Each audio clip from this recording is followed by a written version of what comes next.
బులెటిన్లో మరో breaking news చూస్తున్నాం. రాహుల్ గాంధీ న్యాయయాత్రకు ముహూర్తం ఖరారైంది. ఈ నెల 14 నుంచి రాహుల్ గాంధీ న్యాయయాత్ర చేరున్నారు. ఈ నెల 14 నుంచి యాత్ర సాగనుంది. ఇక మణిపూర్ నుంచి ముంబై వరకు రాహుల్ న్యాయయాత్ర కొనసాగనుంది.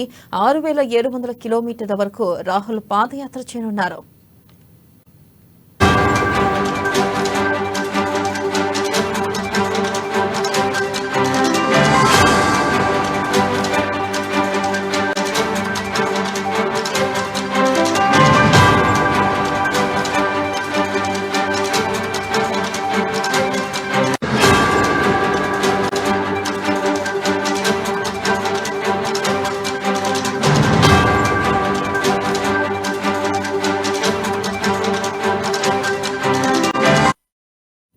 బ్రేకింగ్ న్యూస్ చూస్తున్నాం. రాహుల్ గాంధీ న్యాయయాత్రకు ముహూర్తం ఖరారైంది. ఈ నెల 14 నుంచి రాహుల్ గాంధీ న్యాయయాత్ర చేరున్నారు.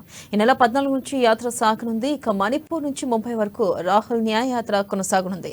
దీనిపై మరింత సమాచారాన్ని మా ప్రతినిధి హరీష్ అందిస్తారు. హరీష్. రైట్, థ్యాంక్ యూ వెన్నెల. ఈ నెల 14వ తేదీ నుంచి రాహుల్ గాంధీ అగ్రనేత రాహుల్ గాంధీ భారత్ జోడో యాత్ర 2.0 న్యాయయాత్ర పేరుతో కూడా మరోమారు పాదయాత్ర ప్రారంభమవుతుంది. ఈసారి మణిపూర్ నుంచి ముంబై వరకు కూడా పాదయాత్ర కొనసాగే క్రమం కనిపిస్తుంది. దాదాపుగా 100 లోక్సభ స్థానాలు, అలాగే 6,713 కిలోమీటర్ల వరకు కూడా పాదయాత్ర సాగుతున్న నేపథ్యం.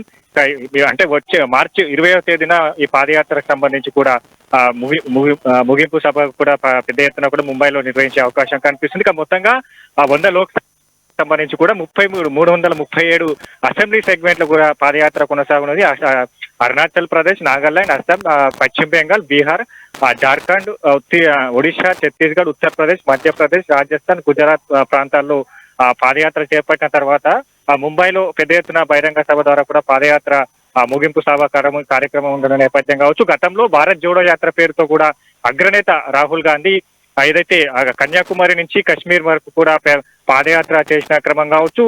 ఇక పెద్ద ఎత్తున కూడా పాదయాత్రలో ఇక్కడ ప్రజా సమస్యలు, అంటే మహిళలకు సంబంధించి కావచ్చు, ఇతర ఏదైతే రైతులకు సంబంధించిన సమస్యలు కావచ్చు, అన్ని అణగారిన వర్గాలకు సంబంధించిన సమస్యలు కావచ్చు, బీజేపీ ప్రభుత్వ విధానాలు కావచ్చు, బీజేపీ ప్రభుత్వ పథకాలు వైఫల్యాల వల్ల కూడా ప్రజల్లో ఎంతవరకు ప్రజలకు వ్యతిరేకత ఉన్న నేపథ్యం కావచ్చు, కాంగ్రెస్ పార్టీ హయాంలో గతంలో చేసిన కార్యక్రమాల అమలు కావచ్చు, వీటన్నిటి కూడా ప్రజల సమస్యలను తెలుసుకుంటూ ప్రజలతో మమేకం అవుతూ భారత్ జోడో యాత్ర చేసిన క్రమం కావచ్చు.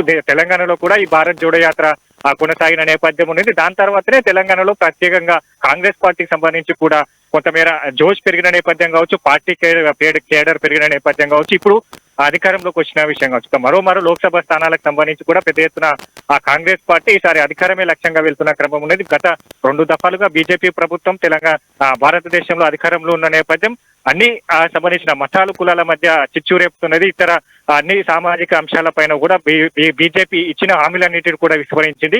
పథకాల వైఫల్యాలతో కూడా ప్రజల్లో కూడా వ్యతిరేకత పెరుగుతున్న నేపథ్యం కావచ్చు. ఇక మరోమారు ఏదైతే ఈ యాత్రను కొనసాగిస్తున్న క్రమం ఉంది, ఈసారి న్యాయం అనే హక్కు లభించే వరకు, అంటే నాయక హక్ మిలేగా తక్ అనే ట్యాగ్ లైన్ తో ఈ భారత్ జోడో యాత్ర 2.0 కొనసాగే క్రమం కనిపిస్తుంది. ఇక్కడ ఇందులో అన్ని సామాజిక, రాజకీయ, ఆర్థిక అంశాలపైన కూడా ఈసారి దృష్టి సారించే అవకాశం అయితే ఉంది. ప్రత్యేకంగా ఏదైతే వచ్చే లోక్సభ స్థానాలకు సంబంధించి కాంగ్రెస్ పార్టీ అధికారమే లక్ష్యంగా వెళ్తున్న క్రమం కావచ్చు.